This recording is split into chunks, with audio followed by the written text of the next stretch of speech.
La verdad que esta entrevista tenía pensado comenzarlo de una manera, porque cuando hablábamos con Eugenia en la producción sobre qué hacer en esta entrevista, o mejor dicho, para qué lo llamábamos al entrevistado, íbamos en un tono de una cuestión que era la actualidad. Y la actualidad con algunas aristas particulares que nos iban dando. Pero ayer ocurrió un hecho bastante llamativo que inmediatamente me vino a la mente el entrevistado. Lucas Romero, analista político, director de la consultora política Sinopsis. Lucas, ¿cómo te va? Buen día, ¿cómo estás? Buen día, ¿cómo andan ustedes? Bien, bien. Vos sabés que recordé y mucho, a ver, vos me escuchás bien, Lucas, ¿no? Sí, perfecto. Recordé precisamente un mes y medio atrás, te llamamos para hacer un análisis y en el final de la nota hicimos una suerte de bonus track los dos que habíamos leído exactamente lo mismo y ayer me acordaba y me reía solo cuando recordaba la entrevista contigo sobre lo que pasó ayer. La expresidenta, actual vicepresidenta de la Nación, Cristina Fernández de Kirchner, hablando de Diario La Temporada en un quinto piso de Juan Carlos Torre, que le regaló al presidente Alberto Fernández. Eso lo habíamos hablado un mes y medio atrás y el significado de eso, me acordé inmediatamente de vos. Quiero decirlo, pensábamos comenzar la entrevista de otra manera, pero no puedo dejar de hacer esa introducción. La verdad, un libro, no sé si es premonitorio o es en realidad un suceso que uno debería mirar con atención y los bemoles que pueden extrapolarse a esta época, ¿no? Sí, sí, a ver, creo que es un regalo milimétricamente pensado por la vicepresidenta, ¿no? No creo que haya sido eh, al azar una situación que no tenga un significado o que no pretenda tener un significado.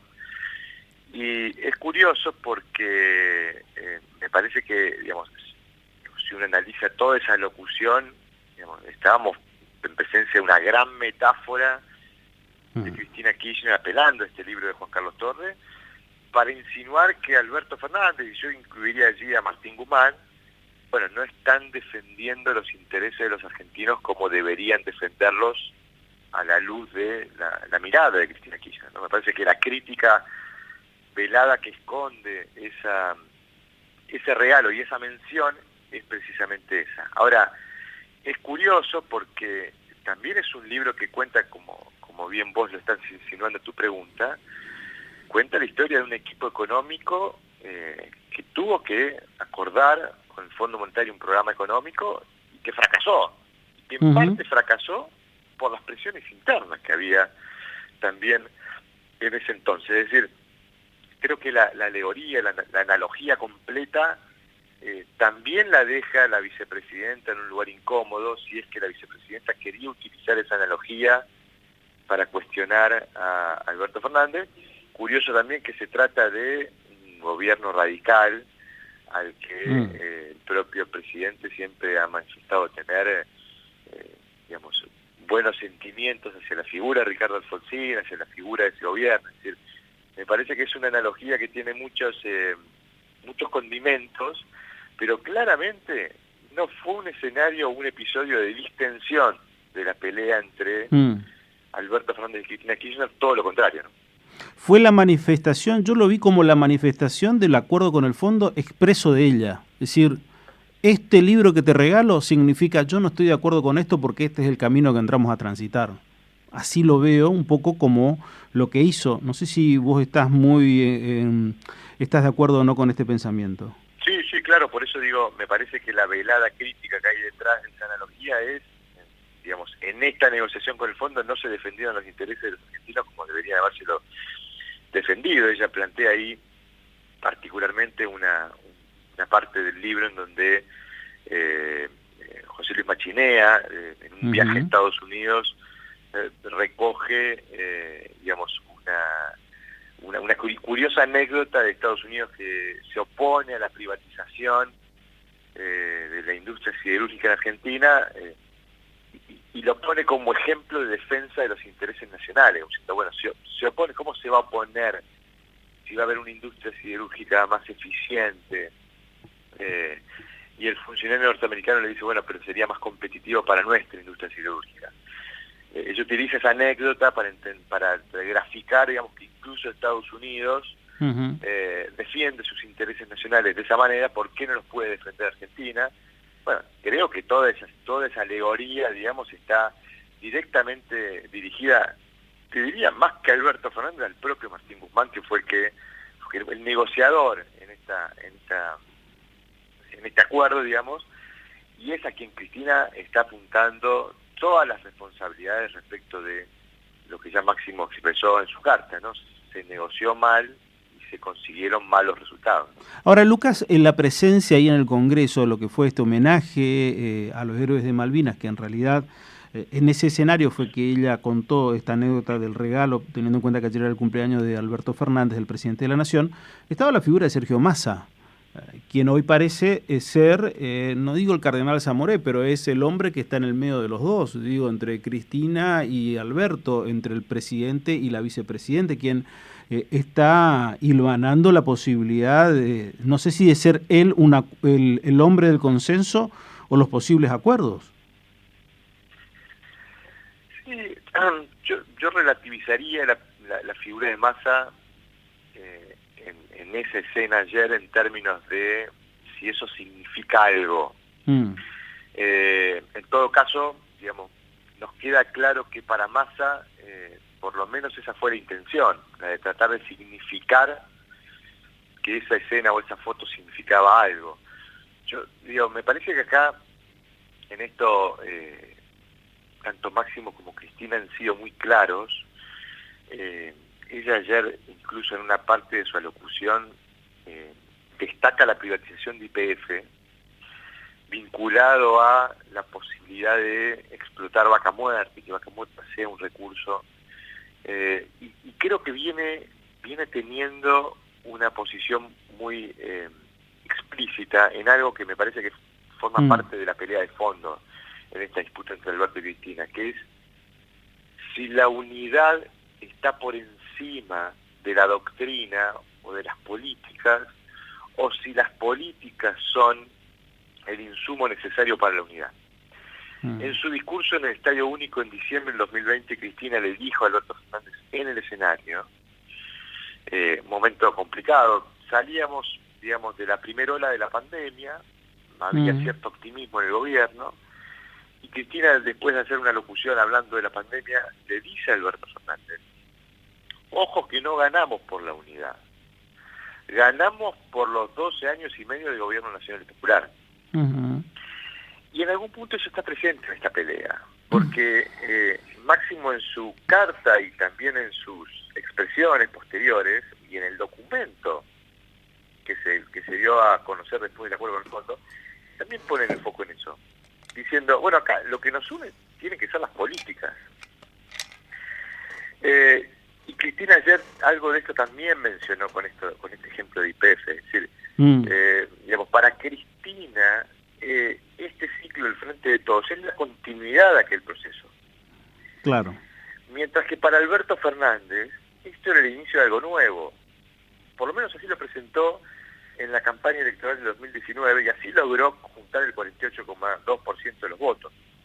Ahora, esta es una pelea que es curioso que no esté resuelta, ¿no? Porque digo, yo entiendo que se pueda discutir sobre el futuro, entiendo que Cristina y Alberto puedan discutir, bueno, cuál va a ser las consecuencias de este programa con el fondo, hacia dónde estamos yendo. Esa es una discusión natural. El problema y lo peligroso de esta situación es que también están discutiendo sobre el pasado. Y si están discutiendo sobre el pasado, es que están discutiendo qué es lo que representó el Frente de Todos en 2019. Y si no tienen en claro ellos lo que representó el Frente de Todos en 2019, ocurren dos cosas inmediatamente. Una es la violación del contrato electoral, porque si los propios actores no sabían qué representaban, imagínense los votantes. Obvio. Que interpretaron que el Frente de Todos no era el Frente para la Victoria y de que acá iba a gobernar Alberto Fernández y no Cristina. Digo, porque eso estaba claro en la propuesta electoral. Pero el segundo elemento inmediato que se reconoce y se está discutiendo el pasado es que para conformar esta coalición no hubo una mínima discusión de una mínima hoja de ruta. Claro. Que son las consecuencias que estamos viendo hoy. Porque lo que estamos viendo hoy, digamos, a los actores del oficialismo discutiendo cuestiones centrales, medulares, esenciales de los desafíos que tenía que enfrentar este ciclo político, bueno, nos deja en evidencia absolutamente incontrastable de que acá no se discutió ni la más mínima coma de lo que se iba a hacer, y que simplemente se acordó conformar una alianza para ganar esa elección en 2019. Bueno, las consecuencias están a la vista, ¿no? Una coalición que hasta el 28 de enero de este año le costaba funcionar porque no se podían poner de acuerdo. Claro, desde el 28 de enero para acá le está costando funcionar porque ha quedado en desacuerdo. Algo similar, recuerdo y claramente lo que le pasó al gobierno el gobierno anterior, el de Macri. Macri cuando llegó y el radicalismo como acompañante para ganar nada más una elección. Y eso mismo terminó siendo se terminó demostrando cuando los radicales se enteraron por la televisión que se había hecho un acuerdo con el Fondo Monetario Internacional. Sí, yo creo que ahí hay elementos coincidentes en ese sentido. Efectivamente también cambiemos, y yo te diría hoy mismo, Juntos por el Cambio representa una coalición que en su interior tiene diferencias profundas respecto de cómo hay que encarar los desafíos que hay que encarar. Claro. Solo voy a poner un ejemplo, ¿no? Y hay un diputado de Juntos por el Cambio que está proponiendo dolarizar la economía, una medida drásticamente distinta a lo que, digamos, que diría la mayoría de los economistas de ese espacio piensan respecto a cómo resolver los problemas económicos. Es decir, es una coalición hoy Juntos por el Cambio que tiene profundas diferencias. En aquel entonces también las tenía. Yo creo que la diferencia, y no estoy con esto rescatando aquel momento, todo lo contrario, los resultados fueron malos. Creo que en aquel momento no tenía el problema de el liderazgo en el proceso de toma de decisión. Porque en última instancia había alguien que tomaba las decisiones, bien o mal. Claro, Macri. A la luz de los resultados, claramente fue mal, pero lo que quiero decir es, había alguien que tomaba las decisiones y ese gobierno funcionaba. De hecho, desde el comienzo Macri siempre se encargó curiosamente de destacar que eso no era un gobierno de coalición, sino un gobierno del PRO con una coalición parlamentaria. Cosa que ponía obviamente en ese rol incómodo al radicalismo, de tener que ser los que tenían que aportarle los votos en el Congreso simplemente, y no poder participar en la discusión de la hoja de ruta o del rumbo. Claro. Dos ejemplos de, digamos, dos coaliciones que no han funcionado claramente, pero creo que en este caso en particular yo pongo mucho el foco en que acá hay un problema muy serio en el proceso de toma de decisión, que eso es lo que vuelve mucho más disfuncional esta coalición y lo que explica por qué ha tenido tantos problemas de funcionamiento, ¿no? Ahora, explícame esta otra parte, que es cierto, como uno lo puede visualizar esta división por todo lo que estamos exponiendo, claramente uno puede hacer todos los parámetros, pero apareció el proyecto del Consejo de la Magistratura en el Senado y todo lo que es Juntos por el Cambio, o mejor dicho, todo lo que es el Frente de Todos, todo lo que es el Frente de Todos del oficialismo, se abroqueló, todos se unieron. Dejaron de lado todas las divisiones, se unieron rápidamente en ese proyecto. No hay grieta ahí, se unieron todos. O sea, la división está en algunos temas, es una división actuada nada más para mostrar que pueden representar a los dos posibles sectores ideológicos en una misma coalición. ¿Cómo hay que interpretarlo? Sí, a ver, digamos, que tengan profundas diferencias respecto de cómo resolver el desafío económico no significa que no puedan tener profundas coincidencias en otros temas. Digo, en este sentido me parece que ahí de fondo en la discusión sobre el Consejo de la Magistratura hay un tema en particular y que tiene o está incluido en la resolución que tomó la Corte Suprema declarando inconstitucional la reforma del 2006, que es la presencia del presidente de la Corte en el Consejo de la Magistratura. Digamos, si uno analiza los proyectos que están defendiendo tanto el oficialismo, Frente de Todos, como la oposición, digamos, la diferencia más notoria está en la presencia de un representante de la Corte Suprema en el proyecto de la oposición, incluso en las consecuencias del fallo de la Corte, porque si el Congreso no llega a tiempo con una nueva ley, Digamos, el hecho de volver a la conformación previa, original, a la reforma del 2006, lo reposiciona nuevamente al presidente de la Corte, al frente del Consejo de la Magistratura.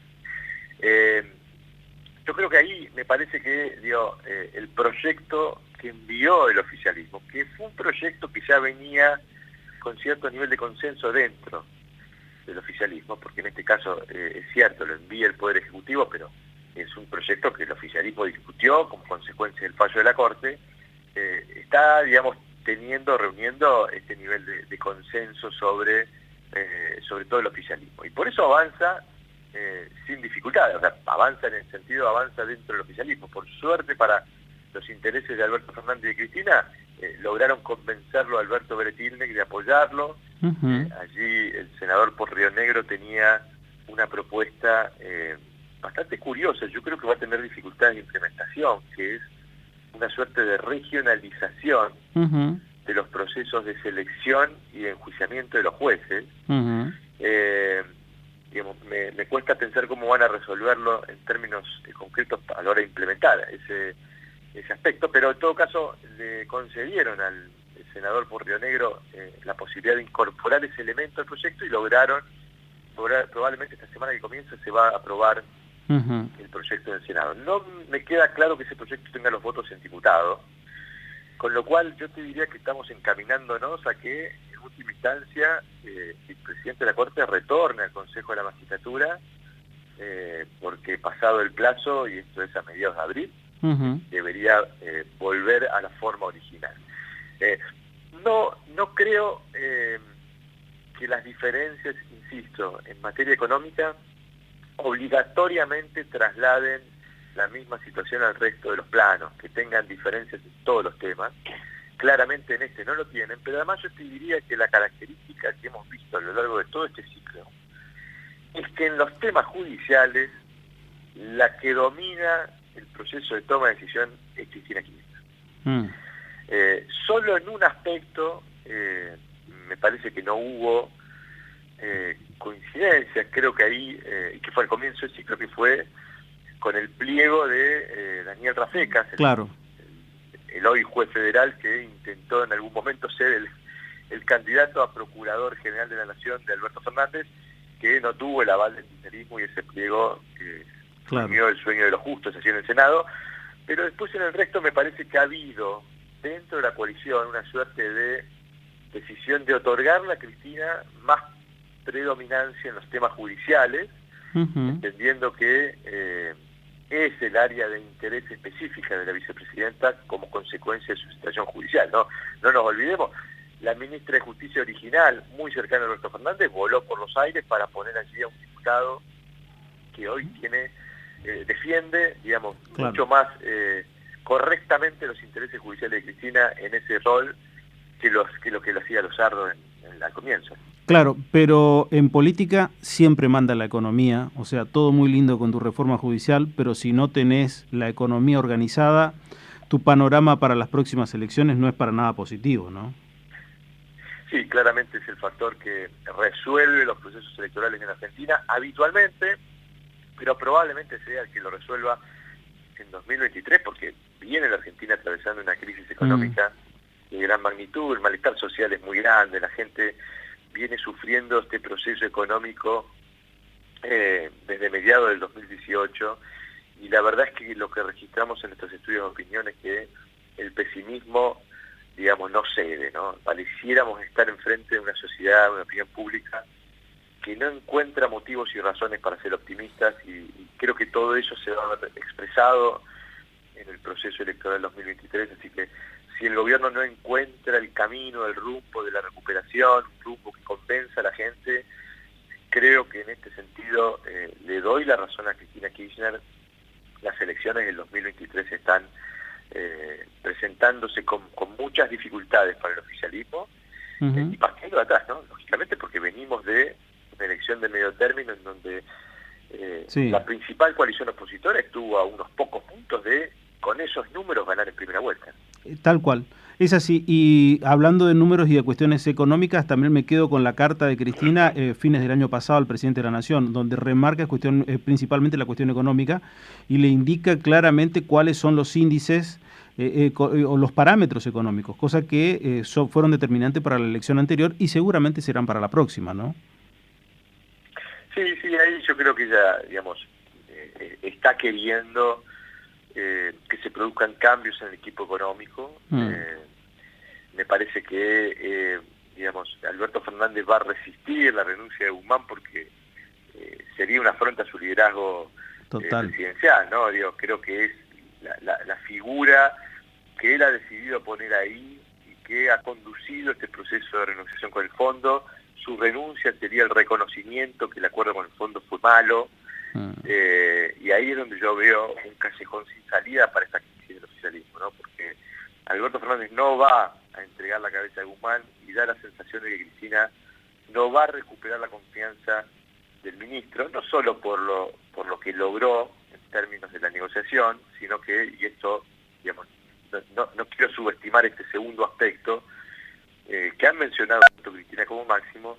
Ellos entienden que Guzmán no les fue del todo sincero a lo largo de todo el proceso de negociación, y que incluso por momentos hasta no tuvo, digamos, la recepción que debían algunas propuestas que hizo el kirchnerismo a lo largo de toda la negociación. Y particularmente hago foco a este pedido de Cristina de lograr más plazo. Claro. Porque efectivamente en una reunión que se llevó a cabo hace un mes y medio, 2 meses atrás en el Senado, emisarios del ministro Guzmán le terminaron de confesar a los senadores del oficialismo que nunca se había solicitado más plazo.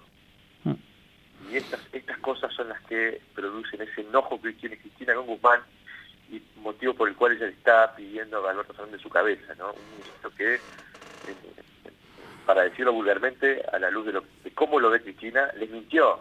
Mintió a ella, le mintió a los principales representantes de la coalición de gobierno a lo largo de toda la negociación. Bueno, esos son los motivos por los cuales Cristina está tan enojada con el ministro de Economía y está queriendo que haya cambios en esa materia.